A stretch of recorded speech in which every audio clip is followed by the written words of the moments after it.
Easter Sunday dawned bright and warm in the Crestwood neighborhood of Pineville. Marcus Freeman, a single father, had been up since dawn, preparing for a special day for his 9-year-old twins, Lila and Noah. They'd moved into their new home at 124 Crestwood Lane 6 months ago, craving space and a yard after years in a cramped city apartment. This was their first major holiday in the new house, and Marcus was determined to make it unforgettable. "Daddy, does the Easter Bunny know our new address?" Lila had asked anxiously the night before, clutching her stuffed bunny. Marcus chuckled, ruffling her curls. "The bunny's got better GPS than I do, sweetheart." Since losing his wife, Sarah, to cancer 3 years ago, Marcus had thrown himself into creating magic for his kids. As a freelance architect, he worked from home, giving him flexibility to be the parent they needed. The backyard, though modest, was perfect for an egg hunt, fenced, with flower beds he'd planted, a swing set he'd built, and a sprawling maple tree for shade. He'd spent an hour hiding colorful eggs, some in plain sight for quick thrills, others tucked away for a challenge. By 7 a.m., the house smelled of cinnamon roll pancakes, bacon, and fresh fruit. As Marcus set the table, the twins bounded downstairs, still in pajamas. "Can we hunt eggs now, Dad?" Noah shouted, eyes gleaming. "Breakfast first," Marcus said, grinning. "The bunny hid a lot of eggs this year." Lila, her hair a wild halo, clutched her bunny.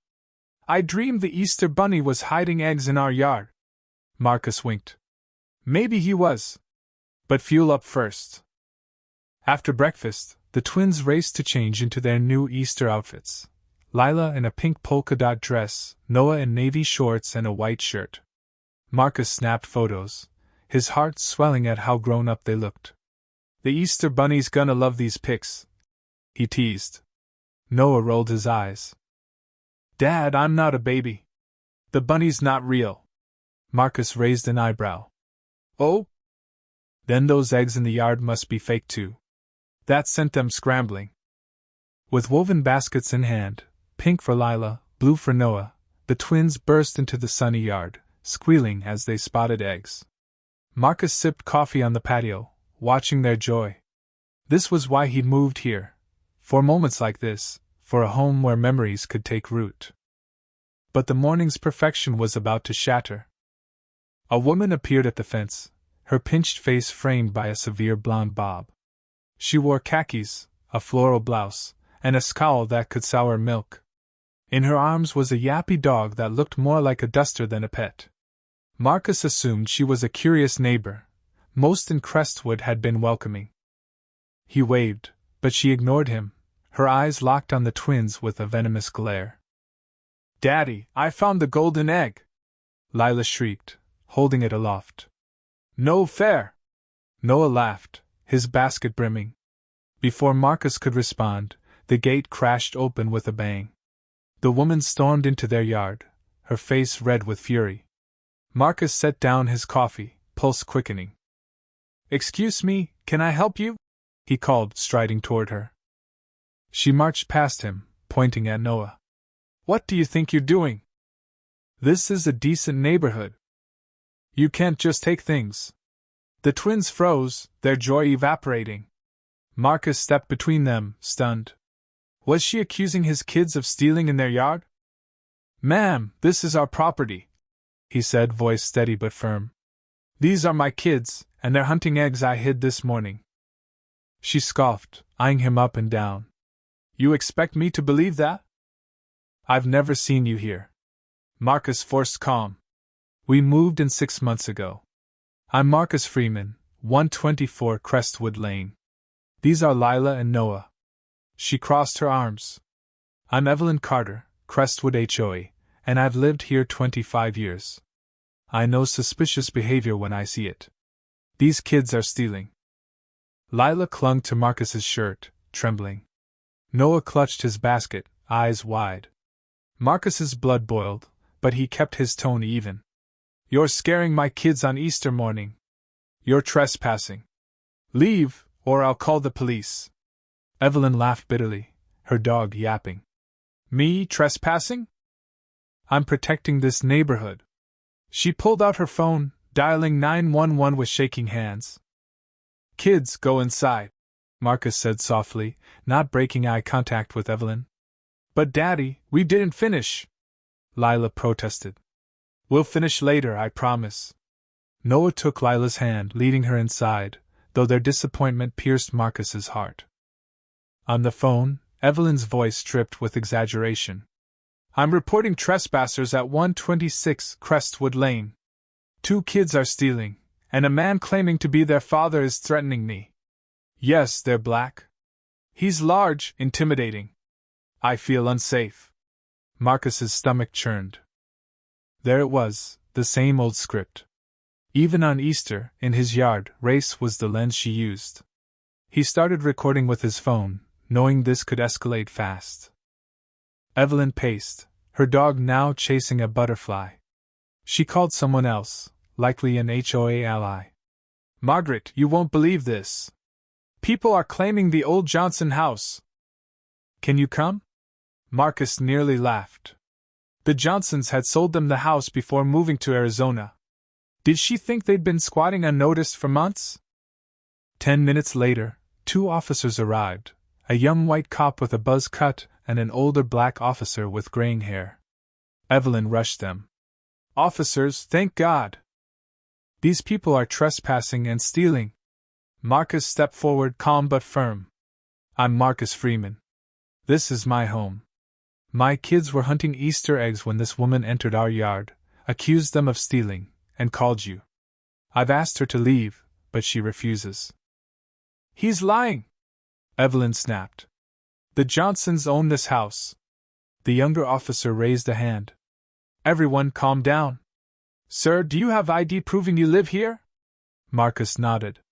"Inside. I can also show the deed and closing papers. We bought this house 6 months ago." He held up his phone. "I'm recording for everyone's protection." The older officer nodded subtly, a flicker of understanding in his eyes. As Marcus turned to get his wallet, Evelyn shrieked. "You're letting him walk away? What if he runs?" The older officer sighed. "Ma'am, where's he going to run? This is his house." She bristled. "You don't know that."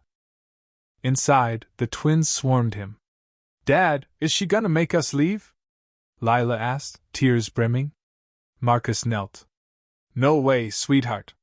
She made a mistake, and the police will sort it out. This is our home." Noah's voice was small. "She called us thieves. We weren't stealing." Marcus's heart broke. "I know, buddy. Some people assume the wrong things. That's their problem, not ours." He grabbed his wallet and a folder with the deed, closing papers, and utility bills, documents he kept ready for moments like this. Back outside, Evelyn was ranting about HOA rules against disruptive gatherings. The younger officer looked pained. "Ma'am, kids playing on Easter isn't a violation." Marcus handed his ID and papers to the older officer, who reviewed them carefully. "Everything checks out, Mr. Freeman. Seems there's been a misunderstanding." Evelyn's face reddened. "Those could be fake." "Have you checked the records?" The older officer turned to her. "Miss Carter, this man has proven he lives here. You're the one trespassing now." "This is outrageous," Evelyn spat. "I'm on the HOA board, protecting our values." Marcus couldn't resist. "By harassing kids on Easter?" The younger officer stepped in. "Miss Carter, return to your property. Mr. Freeman deserves his holiday." Evelyn grabbed her dog, muttering, "This isn't over." As the officers escorted her out, the older one gave Marcus a look that said he'd seen this too many times. Inside, Marcus hid the remaining eggs in the living room to salvage the hunt. The twins' smiles returned, but the day's joy was tainted. Over Easter dinner with his sister, Keisha, and her husband, Jamal, Marcus recounted the ordeal. Keisha slammed a spoon down. "In your yard? On Easter?" Marcus nodded. "Let's not ruin the day." The kids were shaken. Later, Noah sat beside him. "Dad, why would she think we were stealing?" Marcus sighed. Some people judge based on looks, not facts. She didn't know us and assumed the worst. Noah's eyes narrowed. Because we're black? Marcus hesitated. Maybe. But that's her failure, not ours. Noah nodded, but the hurt lingered. The next day, Marcus dove into the HOA bylaws, learning Evelyn was vice president under President David Reynolds. The next meeting was in a week, perfect. He marked his calendar, a plan forming. When a neighbor, Henry Brooks, brought lemon bars and apologized for Evelyn's behavior, Marcus felt a spark of hope. She doesn't speak for all of us, Henry said. You've got friends here. At the HOA meeting, Marcus dressed sharply, suit, tie, briefcase. Evelyn's eyes widened when she saw him. He sat calmly, taking notes as David ran through the agenda. When invited to speak, Marcus stood, his voice steady but powerful.